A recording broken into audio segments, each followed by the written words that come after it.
Rodney walked in, looking like he'd been dragged through a hedge backward. "Are we still millionaires, Dell?" In spirit, Rodders, Dell grinned, tossing him a set of keys. "Now, get the van started. I've heard a rumor about a shipment of slightly used digital watches in Sidcup. We've got work to do."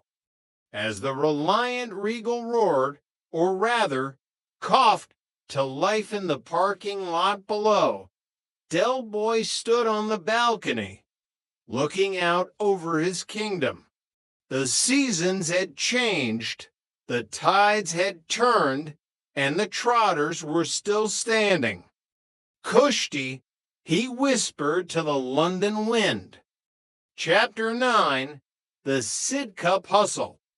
The drive to Sidcup was an ordeal that only the brave, or the desperate, would undertake in a three-wheeled van with a heater that emitted nothing but the faint scent of burning damp.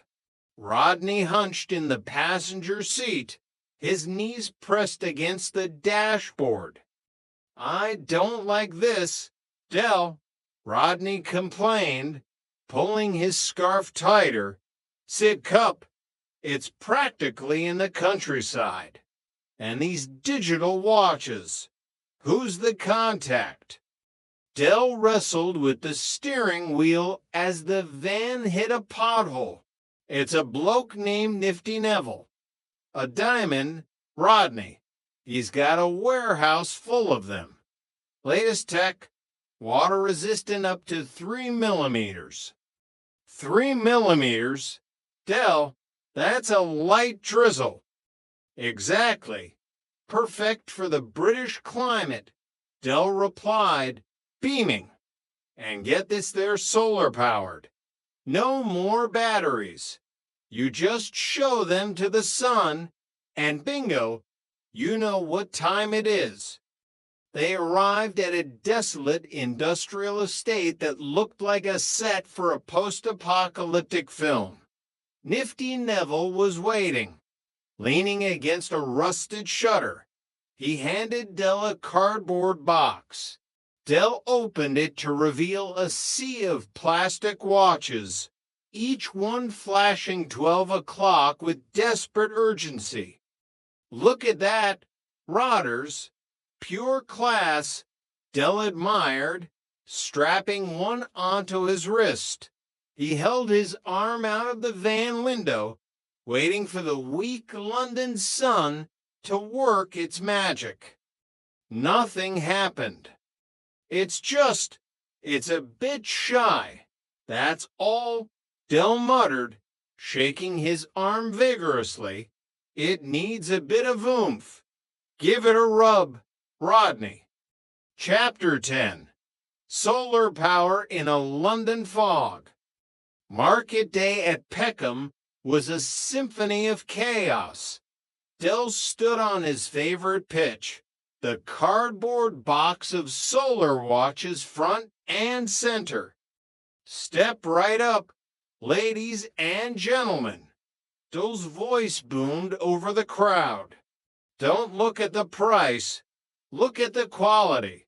Are you tired of batteries dying? Are you sick of losing time when the lights go out?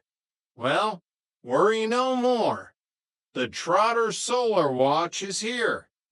A small crowd gathered, drawn in by the sheer audacity of his delivery. "Is it waterproof?" a woman asked, pointing at the plastic casing. "Is it waterproof?" Dell laughed, a sound of pure mock indignation. "Darling, this watch was designed for the French Navy. You could dive to the bottom of the Thames, and it would still tell you it's time for a cup of tea." Just then, a dark cloud moved over the market, and a thick, gray fog began to roll in. One by one, the displays on the watches began to fade. The flashing 12 o'clock became a dim memory, then vanished entirely. Oi, my watch has gone blank, a man shouted, holding up his wrist. Dell didn't blink.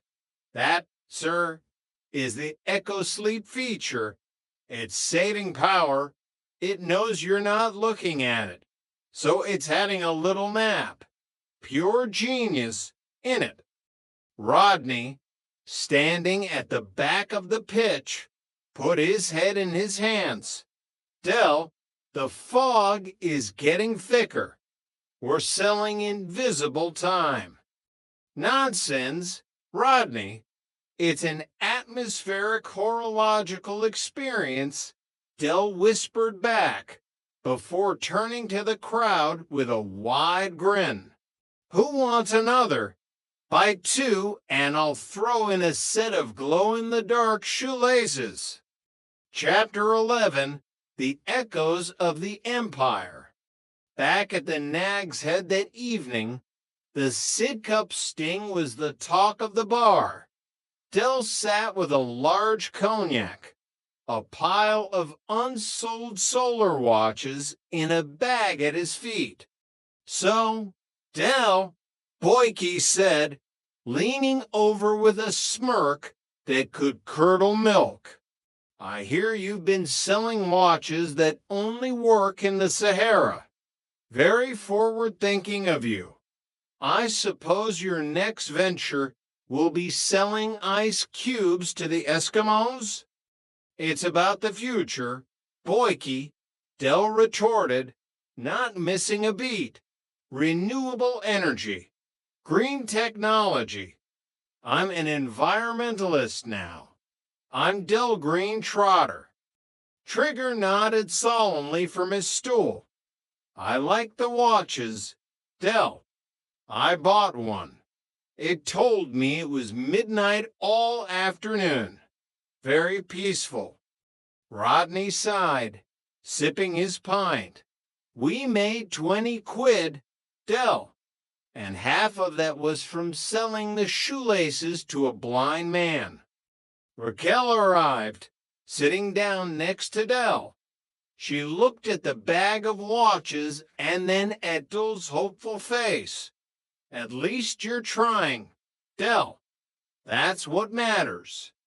Exactly, sweetheart, Dell said, squeezing her hand. We're back on the streets, the pulse of the city. We're traders, Rodney. We don't need millions to be happy. We just need a good pitch and a bit of luck.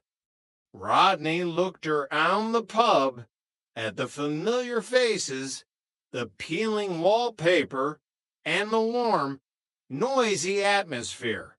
He realized that despite everything, he wouldn't trade this for a boardroom in Central America. I suppose you're right, Dell, Rodney admitted. But if you bring home a shipment of solar-powered umbrellas, I'm leaving. Chapter 12, Bonjour, Peckham. The night was quiet as Dell stood on the balcony of Nelson Mandela House. The lights of London stretched out before him, a tapestry of possibilities and its pitfalls. He thought about the Harrison watch, the helicopters, and the crash. It felt like a lifetime ago.